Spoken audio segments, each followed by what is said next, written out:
Bonjour, bonsoir à vous. Tout dépend de l'heure à laquelle vous allez suivre ces messages.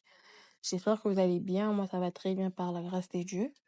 C'est toujours l'étudiante Oulda Bilal Louelou de la LELM d'économie à l'Université protestante au Congo. Alors aujourd'hui, nous allons clarifier des notions fondamentales en gestion des ressources humaines qui sont la fonction, le poste, l'emploi, la profession, les métiers, l'activité et les tâches. Ces termes sont parfois confondus, mais ils ont chacun leur spécificité. Donc, je commencerai par parler de la fonction. En gestion des ressources humaines, la fonction correspond à un ensemble de responsabilités regroupées autour d'un domaine précis dans l'organisation. Je prendrai l'exemple de la fonction marketing, qui regroupe toutes les missions liées à la promotion et à la communication d'une entreprise. Donc, c'est une catégorie large qui organise les activités au sein de l'entreprise. Deuxièmement, je parlerai de la thématique poste. Le poste désigne la place précise occupée par une personne dans l'entreprise avec un ensemble spécifique des tâches à réaliser. Par exemple, le chargé de communication, qui est un poste au sein de la fonction marketing.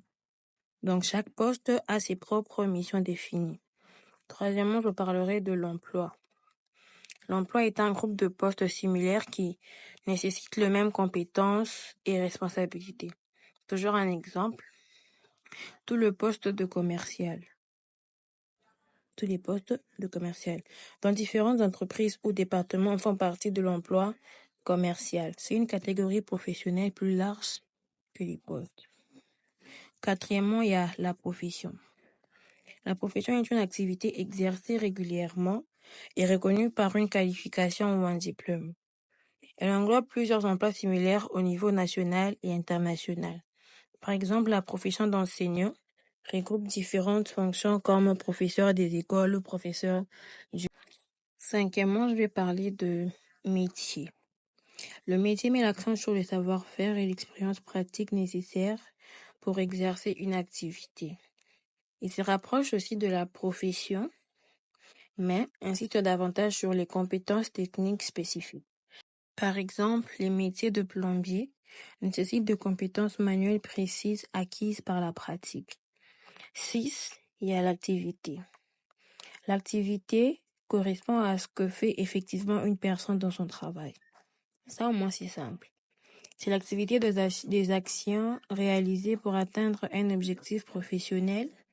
Par exemple, un commerçant qui a pour activité principale la vente. 7. Il y a les tâches. Les tâches sont des actions concrètes qui composent l'activité. Ce sont les étapes précises du travail quotidien, comme rédiger un rapport, ou simplement répondre au téléphone. En résumé, pour conclure, la fonction est un grand domaine d'action.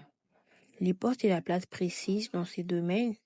L'emploi regroupe plusieurs postes similaires. La profession est une activité reconnue avec qualification. Les métiers insistent sur le savoir-faire. L'activité désigne ce qu'on fait et les tâches sont les actions concrètes réalisées.